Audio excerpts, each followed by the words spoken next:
Hello everyone, welcome to the class number 33 of Introduction to MySQL.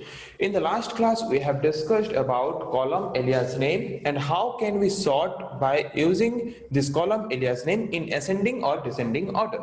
In today's class we are going to study about another topic. The name of the topic is sorting on multiple column. How can we sort a table by using multiple column? In previous classes we have studied about that how can we sort by using a single column. In today's class we are going to study about how can we sort a table by using multiple columns. Okay, suppose एक ऐसा table है, suppose आप mark column को लेके वहां पे sort कर रहे हो और मार्क कॉलम में ऐसा हो सकता है कि दो या फिर दो से ज्यादा स्टूडेंट्स का मार्क सेम हो सकता है। तो उस केसेस में प्रॉपर वे में सॉर्टिंग करने के लिए हम क्या करते हैं, मार्क कॉलम को बेस करके सॉर्टिंग करने के बाद और कोई एक कॉलम को बेस करके हम क्या करते हैं, उसको सॉर्ट करते हैं। जैसे कि सपोज आप देखे होंगे कि सपोज कॉलेज में आपके 50 या फिर 100 बच्चे हैं, वहां पे 5 या 6 बच्चों का अगर मार्क सेम आ जाता है तो वहां पे क्या किया जाता है कि उन 5 या फिर 6 बच्चों का मार्क जो है उसको नेम के हिसाब से बेस करके असेंडिंग ऑर्डर में अरेंज कर दिया जाता है। ओके, तो वैसे ही अगर आप कोई एक पर्टिकुलर कॉलम को लेके सॉर्टिंग कर रहे हो, वहां पे अगर बहुत सारे ऐसे वैल्यूज हैं जो कि सिमिलर हैं, तो वहां पे सॉर्टिंग को और ज्यादा बेटर बनाने के लिए कैसे प्रॉपर वे में सॉर्टिंग हो सके, उसके लिए उसके साथ हम क्या करते हैं और एक फील्ड को ऐड कर देते हैं ताकि सॉर्टिंग और ज्यादा प्रॉपर वे में हो सके। When we are sorting a table by using order by clause use करके जब हम कोई एक टेबल में सॉर्टिंग कर रहे हैं तो वहां पे चांस है कि more than one records having the same values in a particular field. जो भी कॉलम को लेकर हम सॉर्टिंग कर रहे हैं, पॉसिबल है कि वहां पे एक तरह का value more than one time हो सकता है। इन दोस केसेस, उस केस में हम क्या करते हैं, हम ट्राई करते हैं सॉर्ट करने के लिए एक टेबल को, उसके साथ और एक कॉलम ऐड करके। किसके साथ? फॉर्मर कॉलम, मतलब पहले से मार्क कॉलम को लेकर हम सॉर्टिंग कर रहे थे तो उसके साथ हमने और एक कॉलम ऐड कर दिया, नेम कॉलम, और एक कॉलम को उसके साथ ऐड करके ऑर्डर बाय क्लॉज के द्वारा हम क्या करते हैं, उसको सॉर्टिंग करते हैं और ज्यादा थोड़ा बेटर रिजल्ट पाने के लिए। ओके, तो if we specify multiple columns in order by clause, तो order by clause के साथ अगर हम multiple number of columns use करते हैं तो फर्स्ट जो कॉलम हमने स्पेसिफाई किया है वो फर्स्ट कॉलम को लेके पहले क्या करेगा, सॉर्टिंग करेगा। तो फर्स्ट कॉलम को लेके सॉर्टिंग करने के बाद उसके बाद जो रिजल्ट निकलता है उस रिजल्ट सेट को लेके फिर हम सेकंड कॉलम के द्वारा क्या करेंगे, सॉर्टिंग करेंगे ताकि हमारा रिजल्ट जो है और ज्यादा बेटर रिजल्ट हमें मिल सके। ओके, वही लिखा है। The result set is sorted by the first column को लेके फर्स्ट सॉर्टिंग करेगा ऑर्डर बाय क्लॉज। उसके बाद जो रिजल्ट निकला उस रिजल्ट को फिर सॉर्ट करेगा बाय यूजिंग सेकंड कॉलम। उसके बाद जो रिजल्ट निकला उस रिजल्ट को फिर सॉर्टिंग करेगा बाय यूजिंग सेकंड कॉलम। उसके बाद जो फाइनल रिजल्ट निकलेगा उस रिजल्ट को हम एज ए आउटपुट हमारे स्क्रीन में देख पाएंगे। तो ऑर्डर बाय क्लॉज का सिंटेक्स क्या है, जहां पे हम मल्टीपल कॉलम्स यूज करके सॉर्टिंग कर रहे हैं? सिंपल, ऑर्डर बाय क्लॉज का सिंटेक्स क्या था, select column name from table name order by column name. जिस कॉलम को लेके आप सॉर्टिंग करना चाहते हो, तो यहाँ पे हम दो कॉलम को लेके सॉर्टिंग कर रहे हैं या फिर मोर देन वन कॉलम को लेके सॉर्टिंग कर रहे हैं, तो यहाँ पे जितना कॉलम को लेके आप सॉर्टिंग करना चाहते हो उतना कॉलम का नाम यहाँ पे आपको मेंशन करना है। तो यहाँ पे एग्जांपल लेते हैं, जैसे कि कोई एक स्टूडेंट टेबल है, स्टूडेंट टेबल को हम यहाँ पे डिस्प्ले करा रहे हैं। ओके, तो यहाँ पे सिलेक्ट स्टाफ फ्रॉम स्टूडेंट, मुझे स्टूडेंट टेबल से सबका रिजल्ट देखना है पर ऑर्डर करना है मुझे पहले मार्क कॉलम को बेस करके।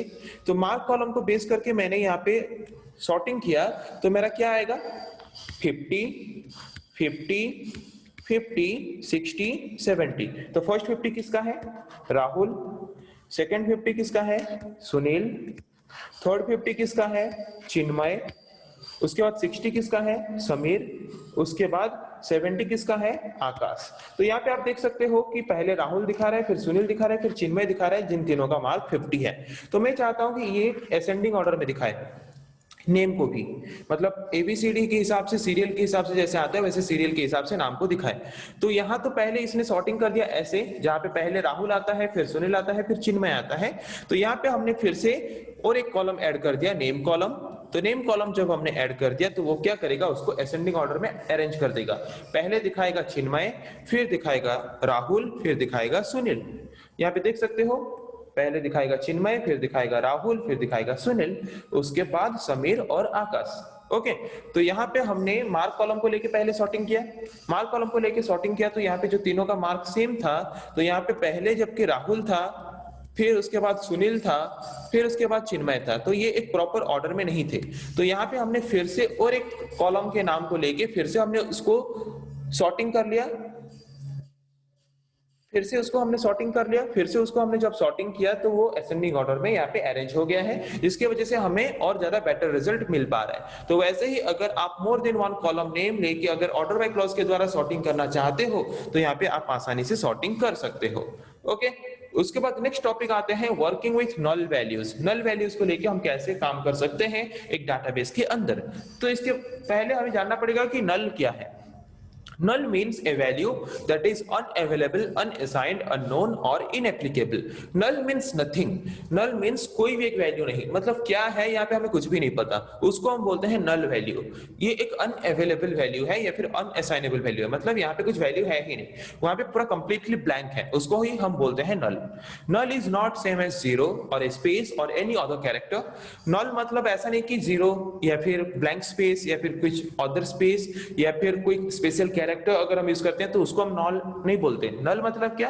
ए null value in a table is a value in a field that appears to be blank. मतलब जहां पे हम बोलते हैं कि यहाँ पे नल वैल्यू है, मतलब क्या? वो जगह ब्लैंक है, वहां पे कुछ भी नहीं है, मतलब वो कुछ भी मेमोरी स्पेस रिजर्व नहीं किया है, वो पूरा खाली का खाली पड़ा है। ओके, ये field with a null value is a field with no value. अगर एक फील्ड में कोई एक पर्टिकुलर एरिया में कुछ वैल्यू नहीं है, वहां पे अगर ब्लैंक वैल्यू है तो हम बोल सकते हैं कि ये वैल्यू नल वैल्यू है।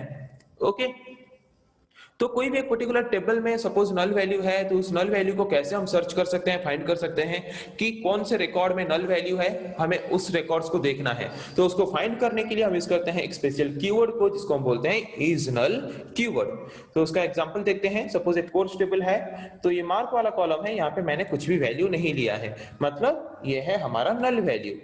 ओके, तो मुझे अगर देखना है कि नल वैल्यू वाला कितना रिकॉर्ड है, मार्क कॉलम में नल वैल्यू वाला कितना, ऐसा फील्ड वाले मार्क कॉलम में ऐसे कितने नल वैल्यूज हैं, मुझे उनके रिकॉर्ड्स को देखना है। तो यहाँ पे मैंने यूज किया select star from course where mark is null. जहां पे मार्क कॉलम का वैल्यू नल है, मुझे सिर्फ उन्हीं रिकॉर्ड्स को देखना है। यहाँ पे दिखा रहे हैं सिर्फ एक ही रिकॉर्ड ऐसा था जहां पे मार्क कॉलम का वैल्यू हमारा क्या था, नल था। ये मार्क है, बाय मिस्टेकली मार्क एक्स हो गया है। ओके, उसके बाद देखते हैं अगर हमें नॉट नल वैल्यू सर्च करना है। नॉट नल वैल्यू मतलब क्या कि जो वैल्यू नल नहीं है, तो जहां पे कुछ ना कुछ वैल्यू है वो नॉट नल वैल्यू है। तो नॉट नल वैल्यू को सर्च करने के लिए हम यूज करते हैं is not null keyword. Okay, तो सपोज एक टेबल है course table, is not null value कितने हैं, 1 2 3 4। तो यहाँ पे इज नॉट नल कीवर्ड अगर मैं यूज करूंगा मार्क कॉलम के साथ, तो वो क्या करेगा, जितने भी नॉट नल वैल्यूज वाले रिकॉर्ड हैं सारे रिकॉर्ड को एज ए रिजल्ट या फिर एज ए आउटपुट मुझे दिखाई देगा। ओके, तो देखते हैं इसको हम करके, पहले सॉर्टिंग ऑन मल्टीपल कॉलम्स और फिर उसके बाद देखेंगे वर्किंग विथ नल वैल्यूज। तो उसके लिए पहले हम ओपन करते हैं my SQL command line client को।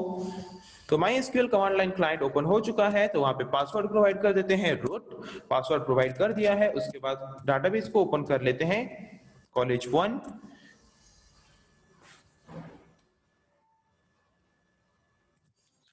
यूज कॉलेज 1, डाटाबेस ओपन हो गया। तो उसके अंदर जो टेबल था उसी टेबल को पहले ओपन करते हैं। Select star from course, select star from course, course table यहाँ पे आ गया। तो यहाँ पे हम सॉर्टिंग करते हैं। ओके, तो यहाँ पे तो अलग अलग वैल्यूज है नहीं, सेम वैल्यूज हैं, तो यहाँ पे कुछ सेम वैल्यू इंसर्ट कर लेते हैं पहले। Insert into course values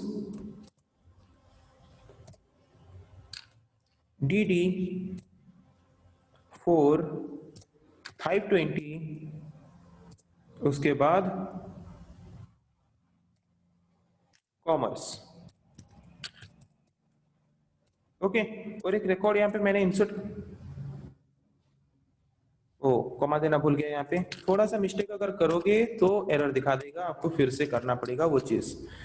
insert into course values, पहले हम लेते हैं नेम, उसके बाद देते हैं कॉमा, उसके बाद लेते हैं रोल नंबर, उसके बाद देते हैं कॉमा, उसके बाद लेते हैं मार्क, उसके बाद देते हैं कॉमा, उसके बाद फिर लेते हैं स्ट्रीम।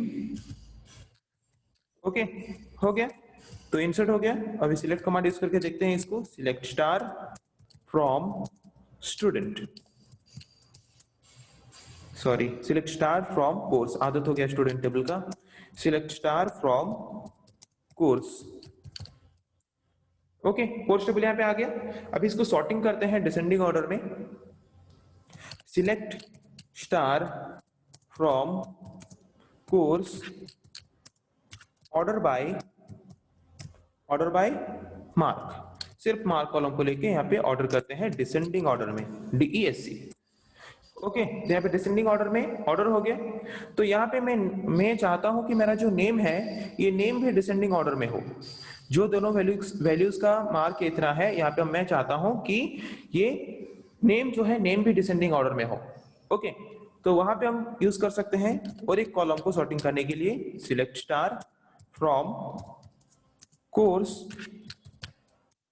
ऑर्डर बाय, पहले मार्क को लेके सॉर्टिंग हो, उसके बाद मार्क को लेके सॉर्टिंग करने के बाद उसके बाद सॉर्टिंग हो नेम कॉलम को लेके, वो भी डिसेंडिंग ऑर्डर में। ओके, तो अभी आप पहले मार्क कॉलम को लेके उसने क्या किया, यहाँ पे जब मैंने डिसेंडिंग यूज किया तो डिसेंडिंग काम करेगा कहाँ पे, सेकेंड वाले कॉलम में। तो फर्स्ट वाला कॉलम क्या है मेरा, मार्क, तो मार्क को उसने असेंडिंग ऑर्डर में ऑर्डर कर लिया। उसके बाद मैंने उसके नेम कॉलम को मुझे करना है डिसेंडिंग ऑर्डर में।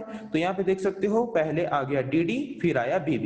यहाँ पे पहले क्या आ रहा था, पहले BB फिर DD आ रहा था, पर डिसेंडिंग में मैंने कर लिया तो पहले DD फिर BB आ रहा है। ओके, तो देख सकते हो ऐसे हम मल्टीपल नंबर कॉलम्स यूज करके क्या कर सकते हैं, सॉर्टिंग कर सकते हैं, और सॉर्टिंग करके बेटर रिजल्ट पा सकते हैं। ओके, तो उसके बाद देखते हैं वर्किंग विथ नल वैल्यूज। तो यहाँ पे कुछ नल वैल्यूज तो है नहीं, तो कुछ नल वैल्यूज इंसर्ट कर लेते हैं। इंसर्ट इनटू कोर्स वैल्यूज, और नेम ले लेते हैं ABCDE, EE 5, roll number mark 545, और उसके बाद ले लेते हैं नल वैल्यू, स्ट्रीम कुछ भी नहीं है तो वहां पे लिख लेते हैं नल। इंसर्ट हो गया। अभी इसको देखते हैं, सिलेक्ट स्टार फ्रॉम कोर्स आ गया। अभी यहाँ पे देख सकते हो नल वैल्यू। तो नल वैल्यू वाला जितना रिकॉर्ड्स है उसको आइडेंटिफाई करने के लिए हम यूज करते हैं इज नॉल कीवर्ड, और नॉट नल वैल्यू को फाइंड करने के लिए हम यूज करते हैं इज नॉट नल कीवर्ड। तो यहाँ पे नल वैल्यू को फाइंड करने के लिए हम यूज करते हैं select star from course where stream, जहां पे स्ट्रीम कॉलम का वैल्यू इज नल है, वेयर स्ट्रीम इज नल, जहां पे स्ट्रीम कॉलम का वैल्यू नल है, मुझे कोर्स टेबल में जहां पे भी स्ट्रीम कॉलम का वैल्यू नल है मुझे उसी रिकॉर्ड्स को देखना है। दिखा रहे हैं यहाँ पे एक ही नल वैल्यू वाला रिकॉर्ड है हमारा, और नॉट नल वाला अगर कुछ वैल्यू देखना चाहते हैं तो वहां पे यूज करते हैं select star from course where stream is not null, जहां पे स्ट्रीम कॉलम का वैल्यू नॉट नल है मुझे उन्हीं रिकॉर्ड्स को देखना है, उन्हीं रिकॉर्ड्स को यहाँ पे आपको दिखा रहे हैं। तो वैसे ही is null is not null keyword को यूज करके हम different type of operation perform कर सकते हैं नल वैल्यूज के बेस करके। ओके, तो आज हमने देखा कि हम कैसे मल्टीपल नंबर ऑफ कॉलम्स को लेके सॉर्टिंग कर सकते हैं। उसके साथ साथ हमने ये भी देखा कि हम नल वैल्यूज को लेके कैसे काम कर सकते हैं इज नल और इज नॉट नल कीवर्ड को यूज करके। ओके, तो आई थिंक आप लोगों को समझ आ गया है कि सॉर्टिंग कैसे कर सकते हैं मल्टीपल कॉलम्स को बेस करके। उसको प्रैक्टिकली भी हमने करके देखा, और नल वैल्यूज के साथ कैसे काम कर सकते हैं इज नल और is not null keyword use करके।